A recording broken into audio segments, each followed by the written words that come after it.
I had set the bar pretty low for 2021. I thought I'd taken any expectations and brought them down a step, and then looked at them again to bring them even lower.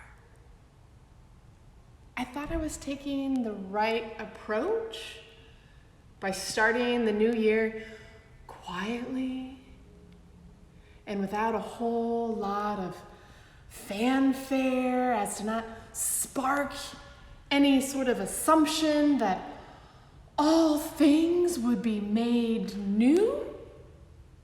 I tried all my superstition tricks and tried to sneak into 2021 unnoticed, not wake any sleeping bears, not break any delicate bowls, just enter under the radar and lay quietly under my new weighted blanket until it was safe to emerge. Ah! That's what it feels like, right?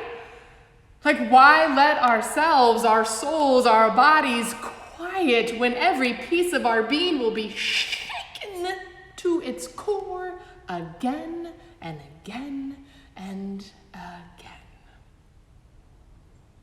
Advent reminded us to be vigilant, to stay awake, alert.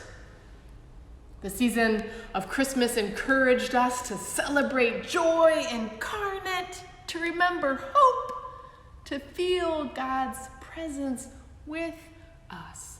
Now, love alive. And then Epiphany. Epiphany was this past Wednesday, January 6th, a day that felt like one of the darkest days in our nation's history. We were being called to remember light. We were being called to remember a moment in our faith history when the Magi believed in the brightness of a star and allowed it to move their hearts toward God, toward incarnate love, toward a new way of being that pushes against the rulers of the day, the tyranny, the hate, the fear. They discovered Jesus, and then they went a new way. Maybe that is the part that I keep looking past, the part where they actively chose to go a new way. It wasn't just that God made all things new. It was that they saw something new, experienced something new, and did something new. It is not just about God being present. It is also about God being insistent. God saying, I am here with you in the flesh. And this changes everything. Be changed. Be changed by God's presence and God's insistence. Together, we make things new. Not God alone, not us alone. Together, all in. But how do we come out from under the weighted blanket? Like literally, I really love this new weighted blanket. But with that and the whole world around us, it's proving to be very challenging to get up and face the day. It's that feeling like there just isn't enough rest. There isn't enough space to ever get enough rest, even if it was there. A friend of mine shared an image that she was given this past week. Drinking while you pour. A new way. Think about it. We are so often gripping at everything and trying to just hold on until the day that's just over there comes, and we could put it all down and rest and be renewed, repair the hurt, and refill our cup so we can do it all over again. But what we're learning from this pandemic, what we are learning from the Black Lives Matter movement, what we are learning from the violence and the hatred of the white supremacy infection in our country is that we can't ever put it down. We are carrying around these empty cups constantly because we never get the chance to fill them up. And yet there are people who have adapted and learned and figured out how to do this all the time. Those who are marginalized, people of color, immigrants, refugees, LGBTQ, those who are impoverished and hungry, people who have known what this country is capable of at its persistent worst, and yet continue to dream and to fight and to pray and to sing of the country they believe can exist. Drink while you pour, finding the ways to refill and rest and repair and even celebrate in the work and in the fight itself. The earth was a formless void, and darkness covered the face of the deep. Let there be light. And there was evening, and there was morning, the first day. I was moved by the story of creation, being on the day we celebrate the baptism of our Lord. I was moved that we are being reminded that for all of eternity we believe in a God who creates order out of chaos, who in the incarnation draws us from chaos toward community. This was part of the message that our presiding Bishop Curry sent out for us this week, recalling the examples of prophets before us who renew our call to draw near to one another in chaos, to choose community.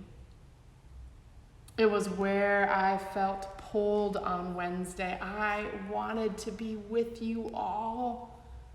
I wanted to be in these pews, lighting candles, sharing prayers, singing our sorrows. Draw near, come close.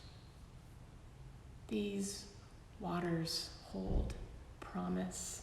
These waters pull us from death to life, renewed, ready, willing.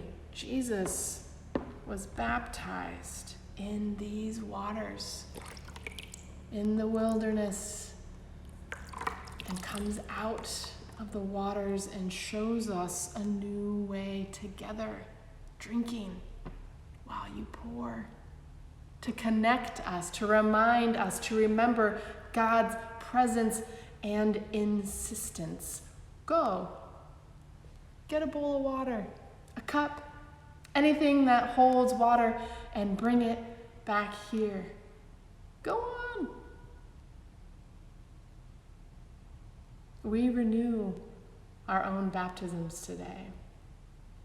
And while I can't be there to fling this water across the pews and through the chancel, you can touch water. You can splash it on your face. You can be reminded that we are here. We are in this.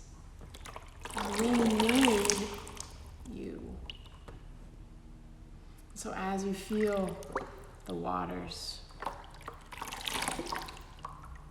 listen to the litany that Brittany Wynn Lee wrote, written for the foolishly hopeful, the irrationally resolved, those who woke up today despite it all, ready to look for the overlooked and love them with all they've got. This is her prayer. Sound the alarm, a liturgy for troubling times. Calling all residents of life's second half who have known a death that did not kill them. Come those with very little left to lose, and those holding most things loosely, but love. We need you. Come all you almost indifferent and undone, who are wielding disappointment into vigor. Come those who fell asleep in the soul's dark night, but have awakened to a chest full of hope. We need you. Come with your words old, eaten, and new. Come, though uncertain about where it's all headed. Come with your long, aching need to be heard. And you who are new to the listening, we need you. Come resolved to creatively find third ways. Come committed to not rushing out of tension. Come with eyes unwilling to overlook injustice and a heart unwilling to forego celebration. We need you. Come ragamuffin, radical, rebel, repressed. Come you who were wrong and willing to say it. Come refusing to deny the stories of your people. Come with the solve of God's grace as your map. We need you. Come marchers, intercessors, artists, and prophets. Come newcomers, and those who have tried again. Get close. Get close. Get closer now. Draw near. Ask questions, sing songs, take steps. We need you together. And together we'll be patient and mercifully kind, not envying, boasting, prideful or rude, not selfish, sort-fused, scorekeeping, or spiteful, but rejoicing in the goodness of what's to be shared. We need you. We need you together. Because together, the movement keeps going. Sound the alarm, because love cannot fail. Come, resistors, revolutionaries, the meek who get the earth. There will indeed be a story to tell. And it is this, that when the light was threatened and God's people said, let's go. All God's people said, let's go.